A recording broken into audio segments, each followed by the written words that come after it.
राष्ट्रवादी काँग्रेसचे उद्या 2 वेगवेगळे वर्धापन दिन सोहळे होत आहेत आणि असं असलं तरी गेल्या काही दिवसांपासून शरद पवार आणि अजित पवार यांच्यातली जवळीक ही वाढत चालल्याचं सातत्यानं बोललं जात आहे।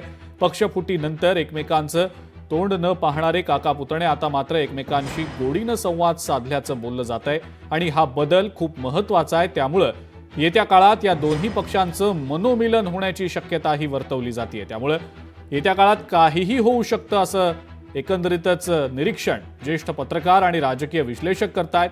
तर पक्षातले नेते आणि कार्याध्यक्ष यांचं या सगळ्या संदर्भातलं काय मत आहे, आपण या सगळ्या प्रतिक्रिया पाहूया।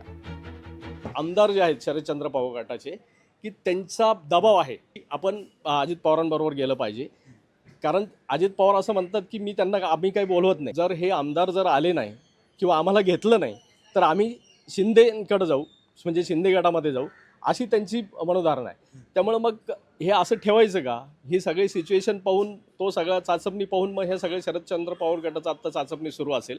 पण मला वाटतं दोन्ही प्रकारांनी, एक तर अजित पवार गटामध्ये दोन्ही गटांचं मनोमिलन किंवा केंद्रामध्ये एका वेगळ्या पद्धतीने, कारण फ्युचर आपण जर बघितलं भविष्य, तर मला वाटतं आता शरद पवारांचा जे काही मर्यादा आता सगळी राजकारणातली आहे आणि भविष्यामध्ये सुप्रिया सुळेंचं जर आपल्याला त्यामध्ये राजकारणामध्ये प्रस्थान बसू असेल तर त्या पद्धतीनेच ते जातील, त्याच्याशिवाय दुसरा पर्याय राहिलेला नाही। आदरणीय पवारसाहेब, अजितदादा आणि इतरही वेगवेगळ्या पक्षाचे नेते एकत्र व्यासपीठावरती आलेले आपण पाहिले आहेत। आज देखील तशाच प्रकारची बैठक होती आणि त्यामुळे साहजिकच हे दोन्ही नेते एका व्यासपीठावरती आले होते।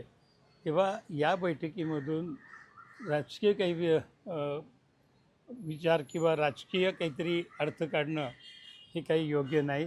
अशा प्रकारच्या बैठका होत आलेल्या आहेत आणि यापुढे देखील होतील। त्याचा आणि राजकारणाचा किंवा राष्ट्रवादी काँग्रेस दोन्ही पक्षाचा काही संबंध आहे असं समजण्याचं काही कारण नाही।